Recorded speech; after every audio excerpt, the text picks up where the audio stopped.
తిరణాల జలక ఒకలాడి వయ్యారి మొలక ఓలమ్మ తిరణాల జలక ఒకలాడి వయ్యారి మొలక ఎందెందో ఇందయ్యనా చిత్రంలో పట్టయ్యనా ఎందెందో ఇందయ్యనా చిత్రంలో పట్టయ్యనా.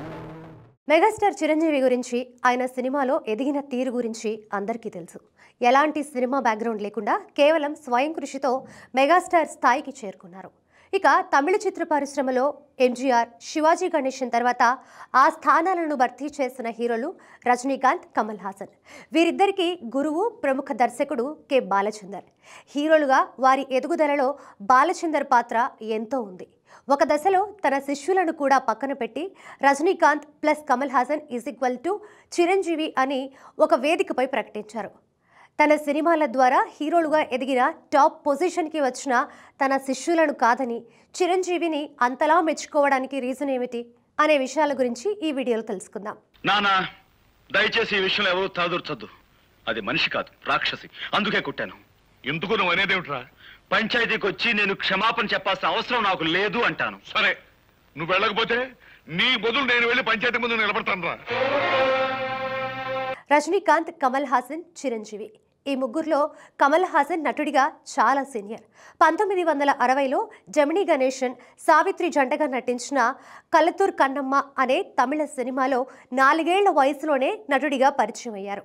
కొన్ని సినిమాల్లో బాల నటుడిగా చేసిన తర్వాత తంగప్ప వంటి డాన్స్ మాస్టర్స్ దగ్గర అసిస్టెంట్గా చేరారు.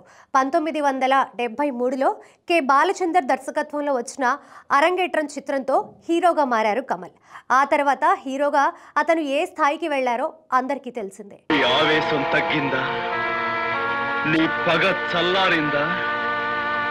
అన్యాయంగా నన్ను 100 కొడా దెబ్బలు కొట్టి నలుగురిలో నువ్వు అవమానించిన నీకు 100 ఏళ్లకు సరిపడే శిక్ష వేస్తాను. రజనీకాంత్లోని టాలెంట్ని గుర్తించిన స్నేహితులు ఆర్థిక సాయం చేయడం వల్ల మద్రాసులోని ఫిలిం ఇన్స్టిట్యూట్లో చేరారు రజనీ. కె బాలచందర్ దర్శకత్వంలో వచ్చిన అపూర్వ రంగగల్ చిత్రంలో ఒక చిన్న పాత్రలో నటించారు. ఆ తర్వాత తెలుగులో బాలచందర్ చేసిన అంతులేని కథా చిత్రంలో హీరోయిన్కి అన్నయ్యగా ఒక విభిన్నమైన పాత్ర పోషించారు. ఈ సినిమా రజనీకి చాలా మంచి పేరు తెచ్చింది.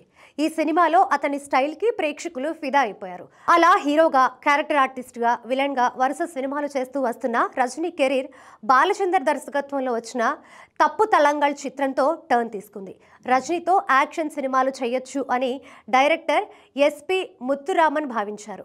వీరిద్దరి కాంబినేషన్లో వరుసగా యాక్షన్ సినిమాలు వచ్చాయి. తమిళ్తో పాటు తెలుగులోనూ రజనీకి అభిమానులు ఉన్నప్పటికీ భాషా తర్వాత అభిమాన గణం మరింత పెరిగింది.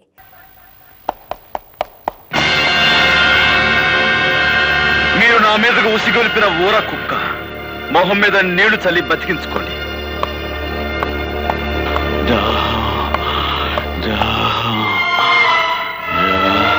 ఇక చిరంజీవి కెరీర్ గురించి చెప్పాలంటే మొదట నటించిన సినిమా పునాదిరాళ్లు చిత్రం అయినప్పటికీ మొదట రిలీజ్ అయిన సినిమా ప్రాణం ఖరీదు.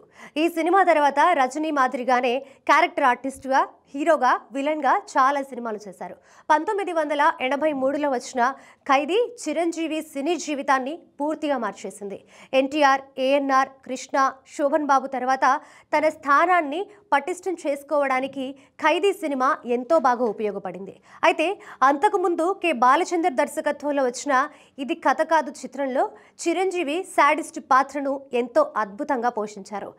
ఈ సినిమా తమిళ వర్షన్లో రజనీ చేసిన పాత్రను తెలుగులో చిరంజీవి చేశారు. అయితే దర్శకుడు కె బాలచందర్కు చిరంజీవి పర్ఫార్మెన్స్ బాగా నచ్చింది. ఆ తర్వాత ఆయన దర్శకత్వంలోనే వచ్చిన 47 రోజులు సినిమాలోనూ అదే తరహా పాత్ర పోషించి బాలచందర్ ప్రశంసలు అందుకున్నారు చిరంజీవి.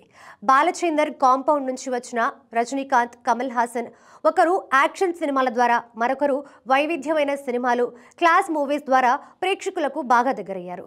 ఈ ఇద్దరిలో ఉన్న క్వాలిటీస్ అన్నీ చిరంజీవిలో ఉన్నాయని బాలచందర్ అభిప్రాయం. అందుకే రజనీకాంత్, కమల్ హాసన్ కలిస్తే చిరంజీవి అని ప్రకటించారు బాలచందర్. ఆంటీ కూతుర అమ్మో అప్సర ముస్తాబదిరింది, ఆంటీ కూతుర అమ్మో అప్సర ముస్తాబదిరింది, ముహూర్తం ముందరున్నది, తథాస్తని పందిరన్నది.